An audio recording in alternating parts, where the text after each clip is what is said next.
Bonjour tout le monde. Vous avez vu comment Panda s'amuse avec ses amis les lions?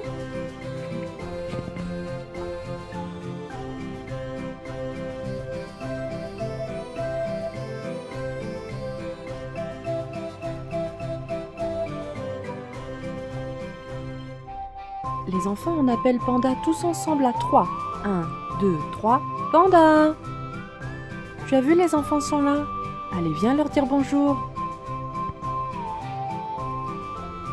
Ah, bonjour à tous.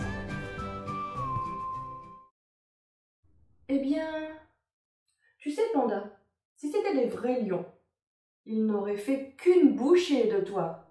Oh là là, La Bible nous dit qu'il y a bien longtemps, bien avant la naissance de Jésus, un homme a passé toute une nuit dans une fosse remplie de lions. Daniel et la fosse aux lions. Je suis sûre que certains d'entre vous connaissent déjà cette histoire, mais j'ai bien envie qu'on en parle encore aujourd'hui, à l'aide d'un livre qui s'appelle Jésus et la fosse aux lions. tu t'es trompé. Tu as dit Jésus et la fosse au lion. Alors, oui, j'ai dit Jésus et la fosse aux lions, mais je ne me suis pas trompée. C'est vraiment le titre de ce livre. Regardez. Jésus et la fosse aux lions. C'est étrange, n'est-ce pas? Regardons ça de plus près. Tout ce que Daniel nous apprend sur Jésus. Ça a l'air intéressant. J'ai vraiment hâte de découvrir ça. On le regarde ensemble? Allez, c'est parti. On commence la lecture. Jésus et la fosse aux lions. Sais-tu que les plus anciennes histoires de la Bible sont un peu comme des énigmes? Si tu fais bien attention, tu peux y repérer des allusions à Jésus. Tu peux voir ces allusions chaque fois que quelqu'un dans l'histoire ressemble un peu à Jésus. Dans cette histoire, il y a beaucoup de lions. Mais vois-tu ce lion très spécial sur la page à côté? Chaque fois que tu le verras, cela voudra dire qu'il y a une allusion à Jésus dans le récit. Ce livre raconte la passionnante histoire de Daniel. Ce qui la rend encore plus intéressante, c'est que tu peux justement y trouver des allusions à Jésus. Es-tu prêt à commencer l'histoire? C'est parti! Est-ce que tu as des petites habitudes? Tu aimes peut-être chanter dans le bain, ou te tourner les pouces, ou peut-être que tu préfères mettre tes doigts dans le nez, Berk. Voici l'histoire de Daniel, qui avait lui aussi une habitude. C'était une très bonne habitude, mais elle lui a causé de gros ennuis.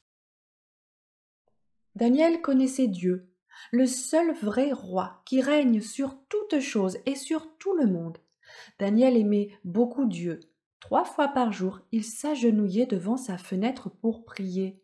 Prier, c'est parler à Dieu. Nous pouvons lui parler n'importe où, n'importe quand et de n'importe quoi. Ça, c'est une très bonne habitude. Mais comment une si bonne habitude pourrait-elle causer de gros ennuis?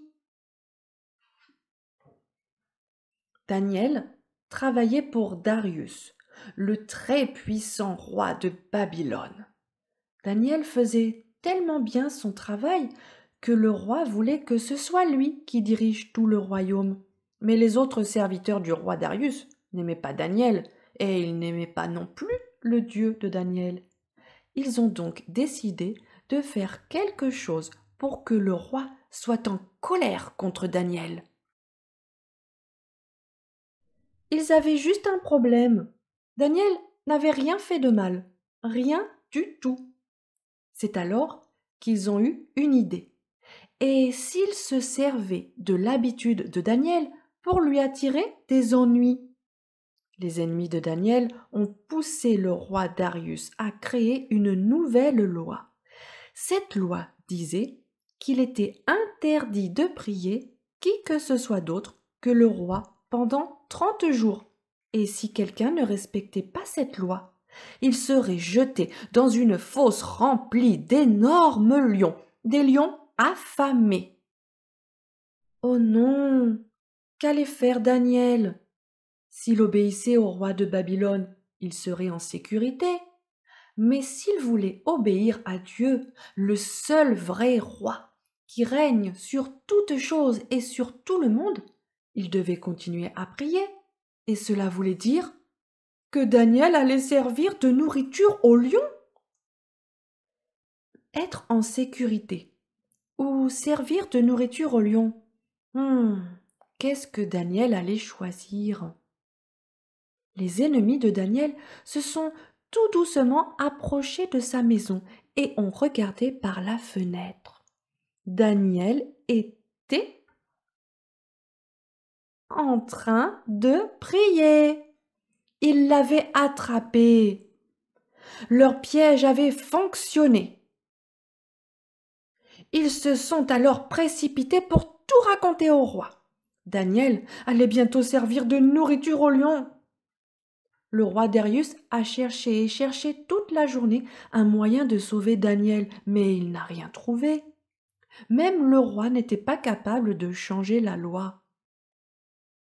Alors, à la tombée de la nuit, les soldats du roi ont emmené Daniel vers la fosse remplie d'énormes lions, des lions affamés, et ils l'ont jeté dedans. « J'espère que ton Dieu pourra te sauver, » a dit le roi.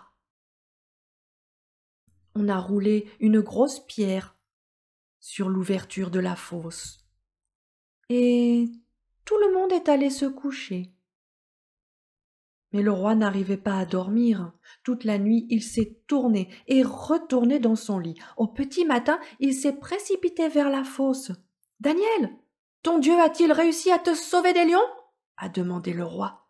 Puis il a écouté. Une voix s'est élevée de la fosse. « Oui, ô roi, je ne suis pas blessé. Dieu a envoyé son ange pour fermer la gueule des lions. Dieu m'a sauvé, car je n'avais rien fait de mal, rien du tout. On a tiré Daniel de la fosse. Et il n'avait pas la moindre égratignure. Daniel avait fait confiance à Dieu, et Dieu l'avait sauvé.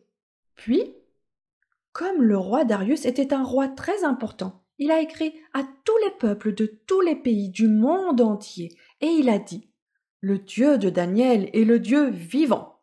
Il est le seul vrai roi qui règne sur toutes choses et sur tout le monde, maintenant et pour toujours. Il sauve son peuple. » Fin. Ah non, ce n'est pas du tout la fin. Il est temps de chercher les allusions à Jésus. Retournons en arrière et regardons à nouveau les images du livre. Il y avait beaucoup de lions dans cette histoire, mais il y a un lion très spécial. Il apparaît chaque fois qu'il y a une allusion à Jésus dans l'histoire. On rencontre ces allusions à Jésus chaque fois que Daniel ressemble un peu à Jésus, le Fils de Dieu. Cherchons les 4 lions. Voici ce qu'ils signifient. Les ennemis de Daniel voulaient se débarrasser de lui. Alors ils ont essayé de lui causer de gros ennuis. C'est aussi ce que les ennemis de Jésus lui ont fait. Mais dans son travail, Daniel n'avait rien fait de mal. Rien du tout. Ses ennemis ont dû inventer une nouvelle loi pour lui causer des ennuis. Tout au long de sa vie, Jésus n'a rien fait de mal, rien du tout. Alors, ses ennemis ont inventé des mensonges pour lui causer des ennuis. Quand Daniel a entendu parler du projet de ses ennemis, il savait qu'il allait être arrêté et jeté au lion. Qu'a-t-il fait? Oui, c'est bien ça. Daniel a prié. Jésus savait qu'il allait être arrêté et tué sur la croix. Qu'a-t-il fait? Il a aussi prié. Daniel est-il mort dans la fosse aux lions? Non! Les lions avaient très faim, et quand Daniel a été jeté dans la fosse, il n'avait pas une seule chance de s'en sortir. Mais Dieu, le seul vrai roi, qui règne sur toutes choses et sur tout le monde, a fait sortir Daniel de la fosse. Jésus est-il mort sur la croix?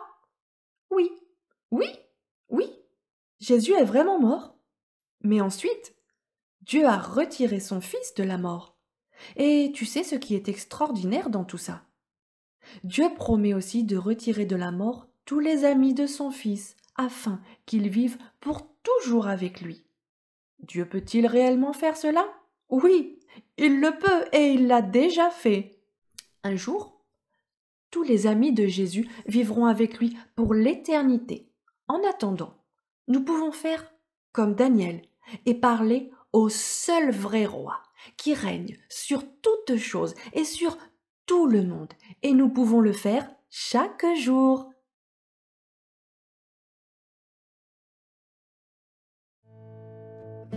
Et maintenant les enfants, on va essayer de reconstituer ensemble un verset de la Bible, un verset d'un psaume.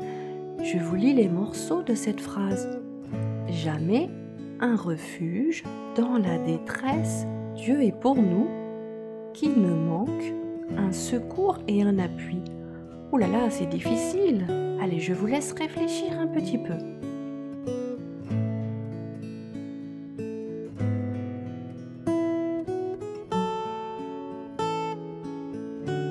Allez, je vous aide.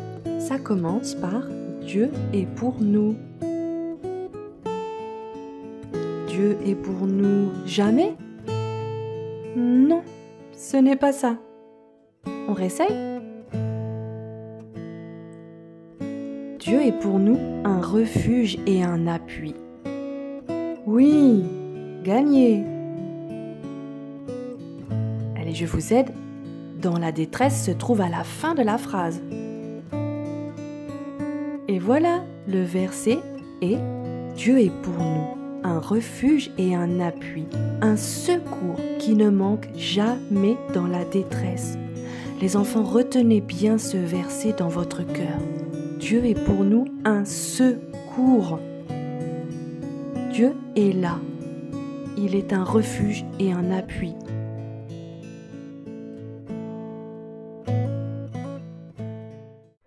Et voilà, c'est fini pour aujourd'hui. Je vous dis à bientôt. Je vous fais des bisous. Et Panda aussi va vous dire au revoir. Bah, Panda, où es-tu?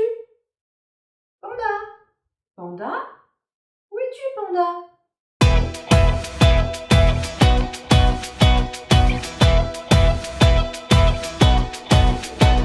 Je désire sentir